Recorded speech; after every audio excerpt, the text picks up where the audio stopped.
সিরাজগঞ্জের চলনবিল বিস্তীর্ণ জলরাশির বুকে দল বেঁধে ভেসে বেড়াচ্ছে হাজার হাজার হাঁস। তারাশের কুন্দুইল, ঘরগ্রাম থেকে রায়গঞ্জ, উল্লাপাড়া কিংবা সাজাদপুর, বিলের বিভিন্ন প্রান্তে এখন চোখে পড়ে এমন দৃশ্য। ছোট ছোট নৌকায় ভেসে হাঁসের পাল তদারকি করছেন খামারিরা। প্রাকৃতিক খাবার সহজলভ্য হওয়ায় বাড়তি খাদ্য খরচ কম, ফলে অল্প বিনিয়োগে হাঁস পালন করে কম সময়ে মিলছে লাভ। তারাশের ঘরগ্রামের আলমাসালির গল্পও তেমনি।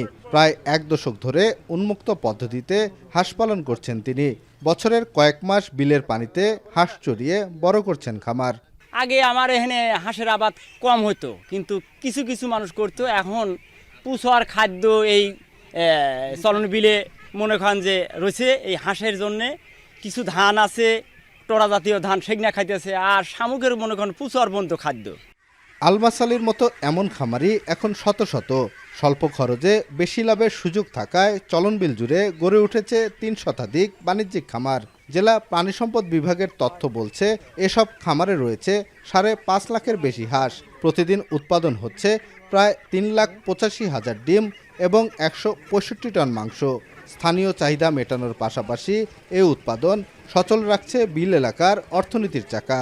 ধীরে ধীরে এখন অনেক খামার হয়ে গেছে, নিম্নে ১-২০০ খামার আমাদের এই ঘর গ্রামে আছে। 2 দিনে খরচা হচ্ছে হলো ৩২৫০ টাকা, ডিম বেশি প্রায় ৬,৫০০ টাকা, ৭,০০০ টাকা মতন ডিম বেশি। বিল এলাকা খাদ্য কম লাগে, খাদ্য কিনা খান লাগে কম, লাভ হয় বেশি। এই জন্যই হাঁসের পিছনে লেগে আছি কয়েকটা বছর ধরে। তবে হাঁসের সংখ্যা ও উৎপাদন বাড়ার সঙ্গে বাড়ছে রোগবালাইয়ের ঝুঁকিও। খামারিদের এ বিষয়ে সচেতন করার পাশাপাশি টিকাদান, আধুনিক প্রশিক্ষণ ও রোগ প্রতিরোধে পরামর্শ দেওয়ার কথা বলছে প্রাণী সম্পদ বিভাগ। ক্ষুদ্র বা প্রান্তিক খামারিরা দেশের স্বার্থে আগায় আসবে, তাদেরকে সরকার বিভিন্নভাবে সাহায্য করবে।